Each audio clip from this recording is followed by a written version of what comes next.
राज्य सरकारचा जो हिंदी भाषा सक्तीचा अध्यादेश आहे त्याची होळी केली जाणार आहे आणि एक सभाही होणार आहे। आपण थेट मनसे नेते माजी आमदार नितीन सरदेसाई यांच्याशी बोलणार आहोत। ते या आंदोलन स्थळी आहेत। सर, सांगाल की आता हे आंदोलन आजपासून मुंबईत सुरू होत आहे। या आंदोलनात सहभागी झालेला भूमिका काय आहे? कारण राज ठाकरेंनी पक्षाचे प्रतिनिधी म्हणून तुम्हाला पाठवलेलं आहे। भूमिका अर्थातच हिंदीच्या लहान मुलांवर पहिलीपासून केल्या गेलेल्या सक्तीच्या विरोधात आहे आणि त्यामुळे आंदोलन तर पक्षाचंच नाही तर मराठी माणसाच्या मनामध्ये ते केव्हाच सुरू झाले ज्यावेळेला ही सक्ती झाली। त्यामुळे आंदोलन सहभागी होणं हे स्वाभाविक आहे। नाही, पण असं आहे की असं म्हटलं जाते की राजकीय युती होण्याआधी पहिल्यांदा शिवसेना मनसेचे पदाधिकारी नेते कार्यकर्ते एकत्र दिसत आहेत। कदाचित ही नांदी असू शकते राजकीय दृष्ट्या। नाही, माझ्यापुरतं आणि आमच्या पक्षापुरतं जर म्हणाल तर मराठी माणूस हा प्राधान्यक्रमामध्ये नेहमी पहिल्या क्रमांकावर राहिलेला आहे पक्षाच्या स्थापनेपासून।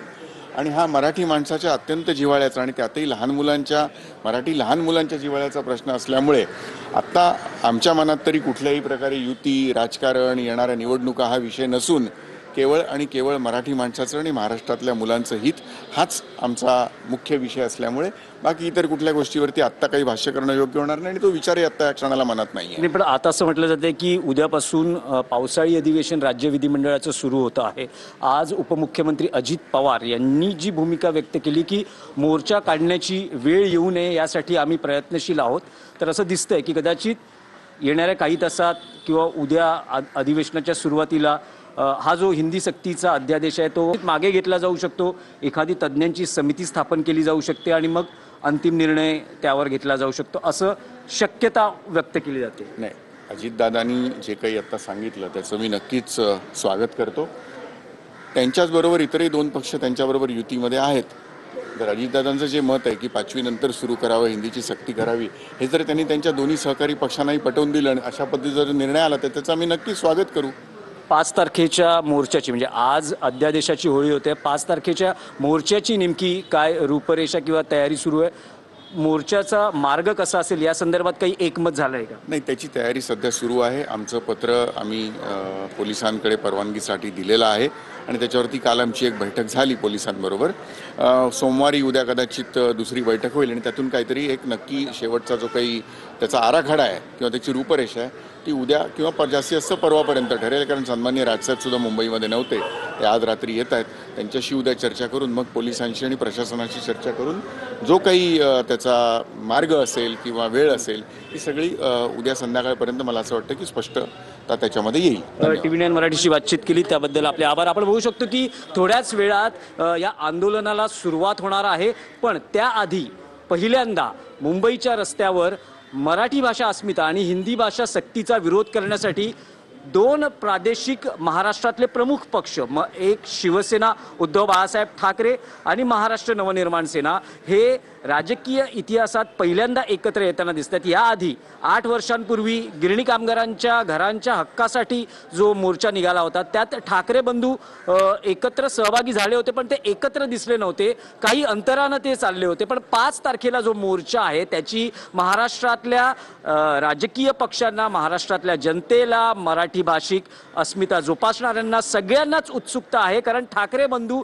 या मोर्चाच्या निमित्तानं किंवा आंदोलनासाठी एकत्र येतात। त्याआधी आज हिंदी सक्ती विरोधातील अध्यादेशाची होळी करून आपला जो रोष आहे तो व्यक्त केला जाणार आहे आणि त्यासाठी शिवसेना उद्धव बाळासाहेब ठाकरे पक्षाचे कार्यकर्ते नेते इथे जमलेले आहेत। आझाद मैदानचा हा परिसर आहे, मुंबई मराठी पत्रकार संघाच्या बाहेर ही सगळी कार्यकर्ते मंडळी जमलेली आहेत, नेते मंडळी जमली आहेत। शिवसेना UBTचे नेते आहेत, मनसेचेही नेते इथे आलेले आहेत आणि हे दोन पक्ष एकत्र येताना दिसत आहेत या आंदोलनाच्या माध्यमातून। पण जो एक अंदाज किंवा तर्क किंवा विश्लेषण केलं जाते की कदाचित ही नांदी असू शकते आगामी स्थानिक स्वराज्य संस्थांच्या निवडणुकीत, विशेषतः मुंबई महापालिका निवडणुकीत हे दोन पक्ष म्हणजेच राज ठाकरे यांची महाराष्ट्र नवनिर्माण सेना, उद्धव बाळासाहेब ठाकरे यांचा पक्ष हे एकत्रित युतीच्या अनुषंगाने लढतात का, याकडे सगळ्यांचं लक्ष असेल. दोन्ही पक्षाचे नेते, त्यात शिवसेना युबीटी म्हणते की ही कदाचित नांदी असू शकते. मनसेचे नेते थेट म्हणत नाहीयेत, पण ते म्हणतात की अंतिम निर्णय राज ठाकरेंचा असेल. पण आता थोड्याच वेळात या आंदोलनाला सुरुवात होणार आहे. मनसे नेत्यांची आपण प्रतिक्रिया बघितली. आता आपण शिवसेनेतील जी नेते मंडळी जमलेली आहेत त्यांची प्रतिक्रिया जाणून घेण्याचा प्रयत्न करणार आहोत. उद्धव ठाकरे यांचं थोड्याच वेळात इथे आगमन होतं आणि त्यानिमित्तानं आपण बोलणार आहोत. अरविंद सावंत आहेत लोकसभेतील शिवसेना गटनेते. अरविंदजी, सांगाल की या आंदोलनासाठी दोन्ही पक्ष एकत्र आहेत, मनसेचे नेतेही आलेले आहेत, शिवसेनेचे नेतेही हजर आहेत. आदरणीय उद्धवजींची वाट पाहतोय, तोपर्यंत तुम्ही वाट पाहा. सध्या शांत राहा. हिंदी भाषा सक्ती विरोधामध्ये आपण आंदोलन करत आहे. पहिल्या इयत्तेपासून 3 भाषा लहान मुलांच्या मानसिकतेवर एक परिणाम घडवणारा विषय आहे आणि त्याला सर्व पक्षीय विरोध आहे. साहेबांचं आगमन आता होत आहे. तुम्ही म्हणू शकतो की उद्धव ठाकरे यांचं आगमन होतं आहे या आंदोलनाच्या स्थळी.